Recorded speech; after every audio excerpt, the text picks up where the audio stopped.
good afternoon. I am Jeanette A. Pastor, your teacher for today's discussion. So our topic is about writing a business letter. The objective is write an effective business letter. So let's get this started. What is a business letter? A business letter is a letter usually intended for one company to another or between such organization or other parties and their clients, customers, and other external parties. The overall of this letter usually depend on the relationship between the parties concerned. Now that we know what a business letter is, we must also know their parts. The parts of a business letter are the heading, the date, the inside address, the greeting, the body paragraph, the complimentary clause, the signature, and the writer's identification. The focus of this study is not for me to teach you the what of a business letter, but the how to make an effective business letter. One quick tip. In writing a business letter, the best approach is to strive for an overall tone that is confident,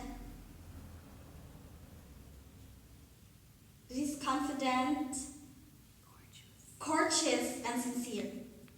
So I think we're now ready. So let's begin.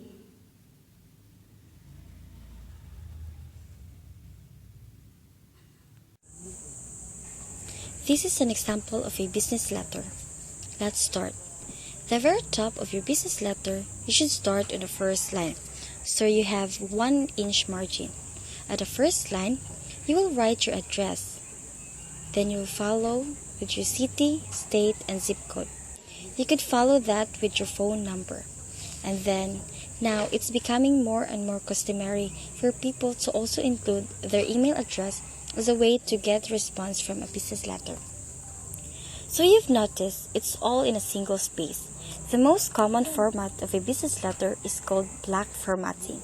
That means you have everything left-hand justified, so everything starts at the left side, and it's single space, but you do have a space between each paragraph, so you will double space between this paragraph. So after you have put your contact information, address, phone number, and email, you will skip a line. So there's a visible space, and then you will write the date. Now, remember, do not use slashes to shorten the number. Just like, for example, 1-1-2015. Instead, you should write out the whole month. This will look more formal. Once you have the date, again, you have to skip 2 lines. If you know the person you are writing to, you should start with that. Sometimes when we write a business letter, we don't know exactly who's gonna read our business letter, so you may have to skip this. So you only have to include the person's name if available. If you know the person's name and you know what his or her title is, you may also include it. After the title, you have to put the company's name or the organization's name and that you are writing to. You also include their address and their city, state, and zip code.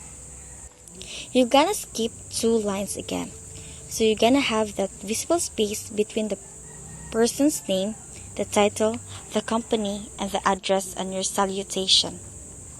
So you're gonna start with 2 things in your... Hi, oh my god. Then in your second, third, or possible 4th paragraph, you have to develop the reason why you are writing. So you will provide more information or details. Sometimes this is just 1 paragraph, and sometimes this can become 2 or more paragraphs depending on how much you have to say. Your 3rd paragraph, you only have 1 paragraph here. Your next paragraph would state where you can be reached if you're hoping for a response. And then the last paragraph is usually is just a line. where you are thanking the reader for his or her time and consideration. Then you're gonna skip one visible line and you're gonna write the word sincerely. Sincerely is the best ending of your business letter. Just make sure that you will spell it correctly. And you'll follow that with a comma. And you have to skip 4 lines again for the handwritten signature. Again, you will skip 4 lines and then you will write your name, and if you have any title, include it also. Thank you for listening, and I hope that you've learned something.